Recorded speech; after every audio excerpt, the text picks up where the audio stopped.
it? Okay, good. Yay. All right, so you can see the slides good, hopefully. So hi, yeah, this is me. I'm Kate Baker, ninth grade English teacher, PBS digital innovator, and Moto certified trainer, and of course the Flip Learning board member. And you can find me at all these wonderful places, and so please make sure you stay connected beyond the session. So, of course, there's always this first big question of what is Flip Learning, and I'm absolutely certain you're talking about all these things throughout the time, and hopefully you've seen this definition from the Flip Learning Network, where it is a pedagogical approach in which direct instruction moves from that group learning space to the individual learning space. It's more than just the video lecture becomes the homework and the homework becomes the classwork. It's about transforming everything into that dynamic, interactive environment. So, we have, of course, the 4 flip pillars.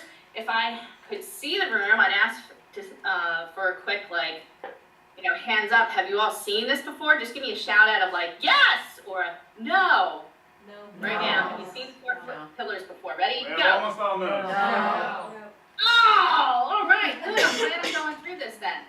So this is a great framework for thinking about your own classroom space, having that flexible environment, a learning culture, intentional content, and of course being a professional educator. And this supports us in how we make the best use of our face-to-face time and those higher order thinking skills with our students. So my classroom, this is what it looks like. You need to make sure, of course, that you have an organized infrastructure.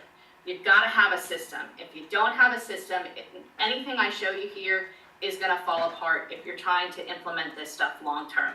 So you can go paper-based, but we all know as being ELA teachers that paper, I think, is our worst enemy, that we can get buried underneath those piles of essays. So I highly recommend having a digital system. And it can be whatever you need it to be. You can use an LMS, Drive, website, etc. So my classroom environment, I have those awful desks, and I try to make the best of it, even though my students, they're cumbersome. I try to have the desks move so that it fits the learning environment, that we're not always sitting in 5 rows, that whatever the activity is, I can break it up. And plus, I'm always thinking too about how I can repurpose things. So even taking your windows and making them whiteboard space. And if you can see in the picture on the right, I have students snapping with their smartphones images of the notes that they wrote on the window. Talk about engagement right off the bat when I was like, you guys can write on the windows. They're like, what? We can write on the windows? I was like, yeah, go. So think about your own spaces. Repurpose in your room to enhance the learning. This link takes you to Padlet. I wouldn't worry about it for today for the sake of time.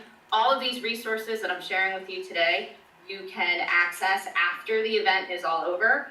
So of course, with the cognitive overload of all the things you're getting, this would be a good way to go back and reflect and, as you start to organize your own classroom space, go back through these materials.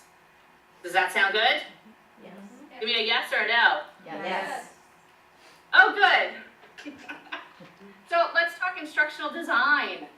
Hopefully you have thought about this too, because it is all about the pedagogy.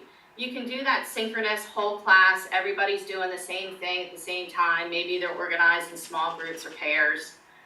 You can also do that asynchronous individual mastery. And this is messy looking.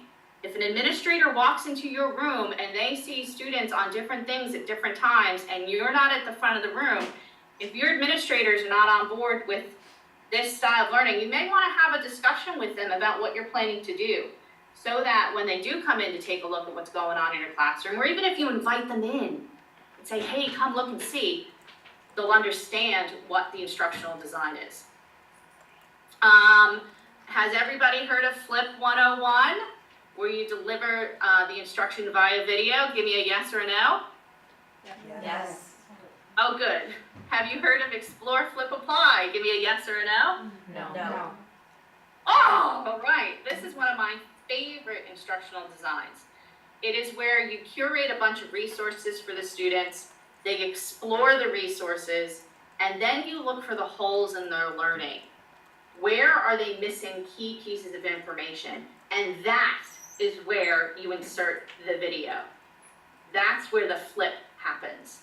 And then they pull it all together from the exploration phase and the flip phase, and they apply that to whatever the learning projects and assessments are. And this can take multiple days to complete this learning cycle, whereas Flip 101 could happen within one class period or within a small mini lesson, depending on the length of the video. You have two other flipped instructional designs. One is Mastery Flip, where it's that students attain a predefined level of proficiency in a topic before they move on. You are like an architect, and you have designed the plans, and then the students are moving through objectives with a specific timeline. Have you heard of Mastery Flip? Give me a yes or a no. No. Okay, and then this one, Mastery Flip takes a lot of thinking and a lot of processing and design ahead of time. So I would start with the Flip 101 and then move into Explore, Flip, Apply lessons before going to Mastery Flip. Flipping 3.0 is what John Bergman has started to talk about with thinking of flip learning as like your operating system, and that's how your entire classroom space kind of runs. You can go to his site, the Flip Global Network, to check out more with that. Okay, so let's talk about lesson plans. Yay, let's get into it. So I teach 43-minute periods, 5 days a week. We're not on block schedule, so I feel a little twitchy at times, and as soon as we get started, we're finished. So on an asynchronous day, I will start off with a quick overview of objectives, about 3 minutes, a student check-in, where is everybody at, and then the majority of the class time is spent on those student-paced activities, and then the checkout at the last 3 minutes of class to where do they need to go next. And you can do all of the check-ins and checkouts easily with various tools, and you can also do it just with a analog of thumbs up, thumbs down. A synchronous learning day for me is I'll start off with like a little do now activity, a little mini lesson that's about 7 minutes. I'll have the resources posted in Edmodo or Google Classroom. Then after that, we'll review objectives for the rest of the class period, and then they go on to the student-paced activity for the rest. And then we'll do a whole wrap-up with a whole class review of what the activity is. Okay, workflow, got lots of links for you to check out and explore about how you want to make it work for your own class. And again, you want to customize. What works for me may not work for you, but you want to do what works for you and your students to enhance the learning. So, screencast examples. I have lots of screencast stuff for you because, isn't flipping all about the video? No, it's about the pedagogy first. So if you want to explore, I made this whole slide deck lesson here, a Flip 101 screencast, where it's an Explore, Flip, Apply lesson where you can learn how to screencast effectively. So you have some more summer work you can do after the event. Yay! But the big question is, well, how do you know if students watch the video?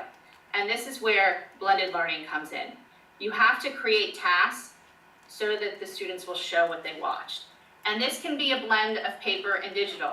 You can have a screencast recorded where you've taken your answer key, and if you use a document camera, or in the case of this, I scanned it as a colored PDF on my school copier, and then talked through this to create the screencast.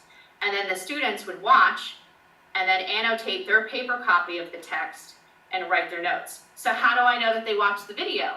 Well, their paper copy will be filled out, will be annotated. That's how I'll know.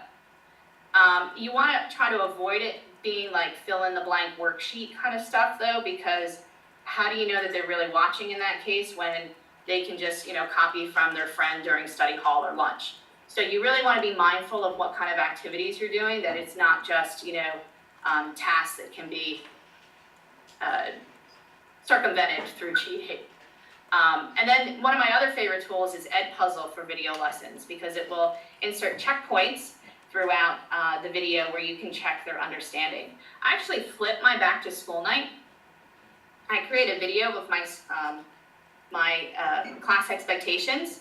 At the very beginning of the school year, I give the students an assignment on paper that they have to go watch this video with their parents. If they're able to get on Edpuzzle and answer the questions online, great. But then I also have the backup of a paper copy of the questions that they can still watch the video, say on YouTube or in guest mode on Edpuzzle, but they have to write their answers on the paper. So I give them about 2 weeks to do this, and then on back to school night when they come in, boom, my parents already know me. And then in the 9 minutes I get to spend with them, which again goes super duper fast, I can actually do a learning activity instead of trying to cram down their throats all the things that happen in class. Plus it's a great icebreaker. When I had parents turning the corner to come say hi, come to my classroom, they recognized my face already. They're like, oh, we know you, you're Mrs. Baker. So it made things, again, much more a community environment, and also allowed the parents to understand what was happening in the classroom. So whenever you're thinking about lesson plans in the video, always think about what you're going to do before, during, and after the flip. And where does that flip belong in the learning cycle? So if you think about, okay, before the lesson, or before the video, during the video, after the video, this is a real easy framework for lesson planning. And I have to thank Crystal Kirch for this one, who's a math teacher, but she came up with this particular plan. Does anyone have any questions or comments or anything? How are we doing in there? We're still good, Jerry? What slide is this? What slide are you on? 25. Good. Anybody have questions? Okay. All right, go.